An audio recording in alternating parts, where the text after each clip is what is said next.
Respecto a esta situación. Vamos a conversar del tema. Estamos con Diego Ancalado, que es el presidente de la Fundación Instituto de Desarrollo y Liderazgo Indígena. Muchas gracias por acompañarnos. Bienvenido. Gusto saludarte, Viviana. A partir de la situación de Camilo Catrillanca, por estos días la atención, el foco está precisamente en la figura del ministro del Interior, Andrés Chadwick. Hoy día escuchábamos también, el padre de Camilo Catrillanca insiste en que él debe dejar su cargo. ¿Cuál es tu parecer respecto a que el foco está puesto principalmente en la figura del ministro de Chadwick, más allá de otros temas que obviamente compete la situación en la Araucanía? O sea, son al lo menos tres aristas. La primera es que es un imperativo ético la renuncia o destitución del ministro del Interior. ¿Por qué? Porque él le mintió al país. Ese es el problema, digamos, ético, porque él no lo hace en términos personales, lo hace en representación del Estado. Y el Estado es la sociedad institucionalizada. Y entonces eso es una falta que además, eso está en la Constitución cuando se daña el honor, ¿cierto? Y la seguridad de la nación, entonces ahí hay condiciones para hacer una acusación constitucional. Entonces ese es el primer problema. Lo segundo de esto es que efectivamente, paralelo a esto, pareciera ser que el Parlamento ha utilizado esta coyuntura solamente para tratar de sacar pequeños dividendos políticos, pero ninguno ha sido capaz de sostener o proponer una solución que resuelva definitivamente el conflicto del pueblo mapuche con el Estado. Y una tercera arista, que es muy importante y que también en este caso perjudica al ministro del Interior, es que él estuvo en la Araucanía recientemente y se reunió con las víctimas de la violencia en la Araucanía. Y resulta que no se reunió con las comunidades, se reunió solamente con los empresarios agrícolas. Entonces quiere decir que las víctimas para él son los empresarios agrícolas y no definitivamente el pueblo mapuche, donde a la fecha ya han muerto 15 personas mapuche, todos menores de edad en su mayoría. Y eso es grave, porque eso habla que no se está haciendo una política de igualdad para todos como se ha predicado. Y un cuarto punto que es muy importante, Viviana, es que el INE dice que la región de la Araucanía no es la región más violenta de Chile, sino que los mayores niveles de violencia se da en Iquique y aquí en la región metropolitana. Un solo ejemplo, 98.000 delitos violentos hubieron el año pasado aquí en esta región. En la Araucanía nos superaron los 7.000. Y si hiciéramos un análisis estadístico y tuviéramos mayor población en la Araucanía, tampoco alcanzan los niveles que están aquí de violencia. En la última declaración que hizo el presidente, digamos, o el fiscal regional, dice que hubieron 270 delitos rurales, lo que se ha llamado mucho como la violencia rural. Sí. 270 delitos, dice él. ¿Sabe cuál es la población rural de la Araucanía? 281.000 personas. Es decir, que los delitos rurales son 0,09% de todos los delitos que hay en la región. Entonces la pregunta es, si la mayor cantidad de delitos está en Temuco, ¿por qué se pone un comando, por qué se pone una policía militar en Ercilla, cuando los niveles que el propio INE, que es una institución de este Estado, dice que no es la más violenta? Entonces la pregunta es, ¿qué es lo que se busca entonces diciendo con una región que es violenta, cuando la realidad dice que no es violenta? ¿Por qué se dan soluciones de este tipo en la Araucanía? Y en línea precisamente con el tema de la violencia, hoy nuevamente se dice que se va a invocar la ley antiterrorista por el caso de una quema en Lumaco. Y además a esto quiero sumar las declaraciones de Francisco Buentumí, el senador, que dice que la gran problemática, que esto es transversal, que no solamente es acotado al gobierno de Sebastián Piñera, es que se ha tratado de solucionar con carabineros un problema que es político, algo que uno entiende que es una tesis ya de larga data también. O sea, ese no es un gran descubrimiento, porque de hecho el instalar policía y militarizar la zona, eso ya es una solución político-militar.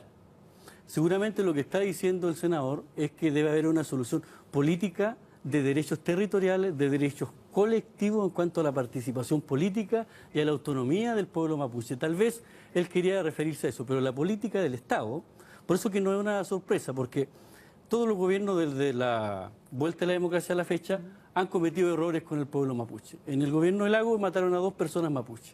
En el gobierno anterior de Bachelet mataron a 2 personas mapuche. Entonces ese no es un descubrimiento. Lo que sí es que la política policial de represión no es la adecuada. Y en eso lo que se tiene que hacer en este caso es volver a hacer un nuevo encuentro entre el Estado de Chile, la sociedad chilena y el pueblo mapuche, tal como se hizo en el gobierno de Ramón Freire cuando se firmó un tratado. Ahora, han existido diversas instancias, por ejemplo, durante el gobierno de Michelle Bachelet estuvo esta mesa de la Araucanía que estaba encabezada por Alfonso Vargas, ahora estaba este plan Araucanía que además en estos últimos días vuelve a ser impulsado por el gobierno. Algunos dicen que a partir del caso Catrillanca ya fracasa y de hecho ya la tensión o más bien la suspicacia vuelve a estar presente en algo que se había considerado como un cierto avance, por lo menos a conversar y a tratar de lograr ciertos acuerdos en la materia. ¿Cómo ves tú precisamente la posibilidad de que se pueda retomar un plan Araucanía? La verdad que todos estos planes, como el plan Impulso Araucanía del ministro Moreno, ya venía fracasado, porque antes que falleciera o asesinaran a Camilo Catrillanca.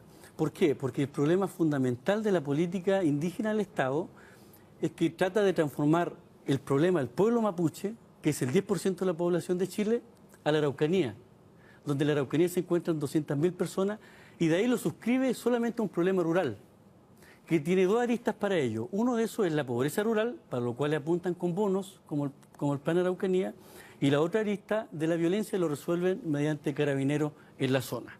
Y por eso que estos planes están fracasados, porque deben incorporar, si es un plan para el desarrollo del pueblo mapuche, tiene que ser un plan de desarrollo mapuche, que incorpore a los 650.000 que están aquí en la región metropolitana, que incorpore a los 200.000 de la Araucanía, que incorpore a los del Biobío y que incorpore a todos.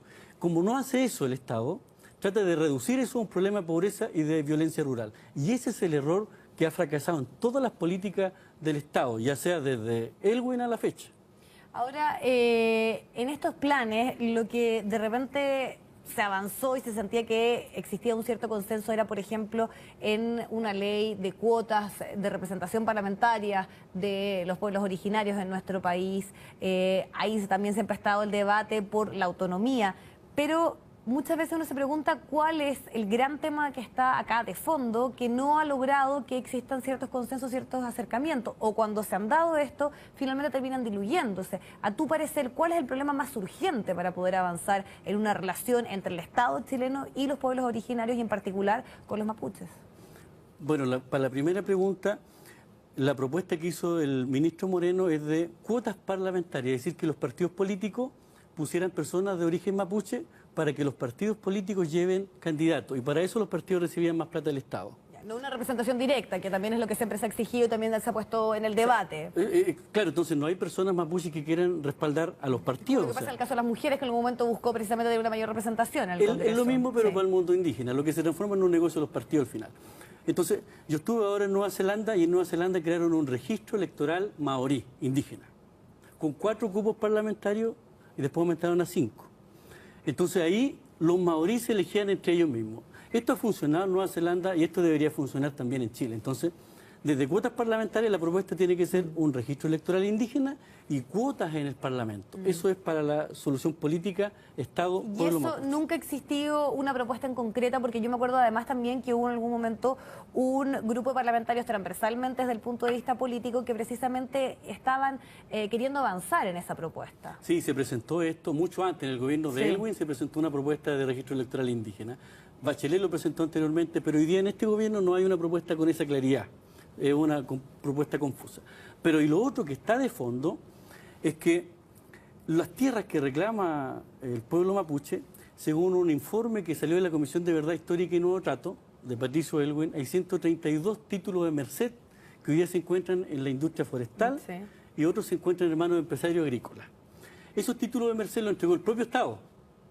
O sea, el propio Estado podría devolverlos y no los devuelve porque esos títulos están en manos de la Forestal Arauco y de la Forestal Mininco mayoritariamente. Y muchas voces dicen que finalmente ese es el gran tema que está de fondo en la situación y en la relación de tensión entre el Estado y los pueblos originarios, en particular con los mapuches. Efectivamente, detrás del problema del Estado... Si es que no está esa devolución y no está esa predisposición, ¿es difícil que se pueda avanzar una solución a esta temática? Por supuesto, porque los títulos de merced son entregados por el propio Estado, al pueblo mapuche, donde se crearon las reducciones. Entonces, si el propio Estado hoy día, esos mismos títulos de merced, los tiene en manos de privados, tiene que el Estado, porque eso es un error del Estado, devolverlo a quien corresponde. Y el otro punto que usted decía, efectivamente, las comunas más pobres de Chile, o de la Araucanía, son Ercilla, propiamente tal, Traillén, Coyipulli, donde la industria forestal tiene sobre el 40% de la superficie forestada. la industria forestal tuvo 6.000 millones de dólares en ingresos por exportación en el año 2016. Y justamente estas comunas son las más pobres. Entonces hay un problema económico detrás de la relación. Y para finalizar, también me gustaría conocer su opinión porque cuando se pone este tema en debate, en discusión, también hay voces que dicen que los intereses, como suele ocurrir con distintos grupos obviamente, son muy diversos, son muy distintos, entonces que ha sido difícil obviamente poder avanzar porque hay comunidades que tienen una intención o más bien ciertas pretensiones específicas en un punto, otras en otro, y eso también lo dice, o sea, aquí no estamos hablando solamente de la región de la Araucanía, estamos hablando de todo nuestro país.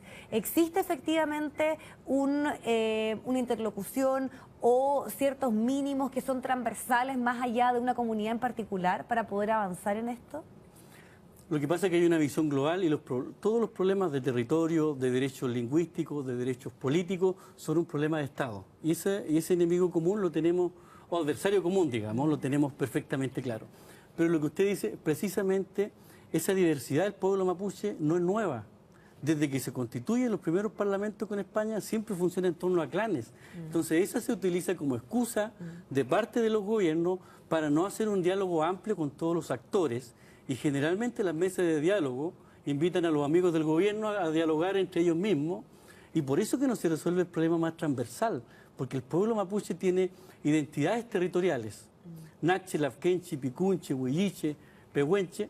Y son esas identidades territoriales que tienen que invitarse. Un solo ejemplo. En la historia aparece de que se nombraron embajadores del pueblo mapuche aquí en Santiago por Ambrosio Higgins. Y eso se hizo en un parlamento. Ese parlamento ha sido negado por el Estado.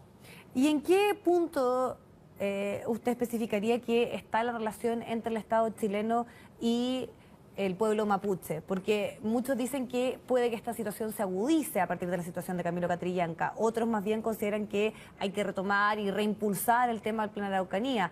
Pero, ¿qué, por ejemplo, efecto concreto o qué decisión del gobierno esperaría para poder retomar las conversaciones o que exista un diálogo, se pueda avanzar en esto?